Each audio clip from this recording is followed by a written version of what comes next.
সদৌ অসম আত্মসমৰ্পণকাৰী আলফা সমিতিৰ 21তম কেন্দ্ৰীয় অধিৱেশন অনুষ্ঠিত হৈ যায় কামৰূপ জিলা পুথিভঁৰালৰ প্ৰেক্ষাগৃহত।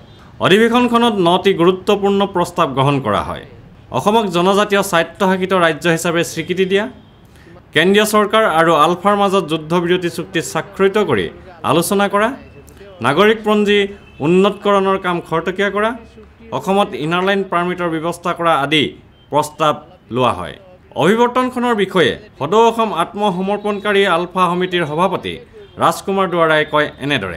কেন্দ্ৰীয় চৰকাৰে অসমক পুনৰ দ্বিখণ্ডিত কৰা প্ৰচেষ্টাক বন্ধ কৰি অসমক খিলঞ্জীয়া জনসাধাৰণৰ সুৰক্ষাৰ স্বাৰ্থত অসমক জনজাতীয় স্বায়ত্তশাসিত ৰাজ্য হিচাপে ঘোষণা কৰিব লাগে। 1 নম্বৰত আছে। 2 নম্বৰত আছে ভাৰতৰ কেন্দ্ৰীয় চৰকাৰ আৰু আলফাৰ মাজত যুদ্ধবিৰতি চুক্তি স্বাক্ষৰিত কৰি আলোচনা কৰিব লাগে। বৃহত্তৰ নাগালেণ্ডৰ দাবীত NSCNৰ লগত কেন্দ্ৰীয় চৰকাৰে যি আলোচনাৰ পদক্ষেপ গ্ৰহণ কৰিছে, ঠিক তেনেদৰে আলফাৰ সাৰ্বভৌমত্বৰ দাবীৰ ওপৰতো গুৰুত্ব সহকাৰে আলোচনা কৰিব লাগে। অনতিপলমে অসমত নাগৰিক পঞ্জীয়ন প্ৰস্তুত কৰিব লাগে আৰু অবৈধ বাংলাদেশী বহিষ্কাৰ কৰিব লাগে। অসমত ইনাৰ লাইন পাৰ্মিট ব্যৱস্থা কৰিব লাগে। অসমৰ বন্যপ্ৰাণীসমূহক উচিত সুৰক্ষা দিয়াৰ লগতে গড় নিধনত জড়িত থকা চোৰাংচোকাৰীৰ বিৰুদ্ধে সেনাবাহিনী নিয়োগ কৰিব লাগে। তেল আৰু প্ৰাকৃতিক গেছ নিগমৰ লিমিটেড আৰু অইল ইণ্ডিয়া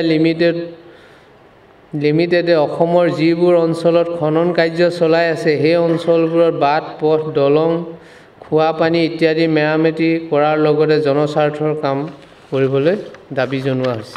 অভিৱৰ্তনখনত অংশগ্ৰহণ কৰি আৰ্ট অফ লিভিঙৰ মুখপাত্ৰ সঞ্জয় কুমাৰে কয়, असम सरकार द्वारा प्रायोजित 241 के करीब surrendered youth Art of Living के अंतर्राष्ट्रीय केंद्र बेंगलोर में 1 महीना से ज़्यादा दिन का एक रिहैबिलिटेशन का प्रशिक्षण कार्यक्रम किए थे, जहां हम अन्य बातों के अलावा जीवन को, समाज को और व्यक्ति को कैसे हिंसा मुक्त और तनाव मुक्त बनाया जाए इसका प्रशिक्षण हमने दिया था।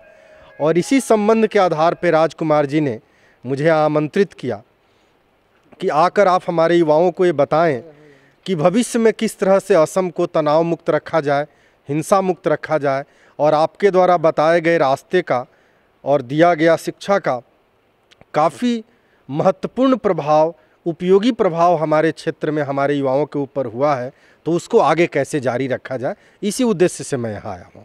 कैमरा पर्सन सुशांत दासर अमरदीप गगৈ, सेंटिनेल न्यूज़, गुवाहाटी।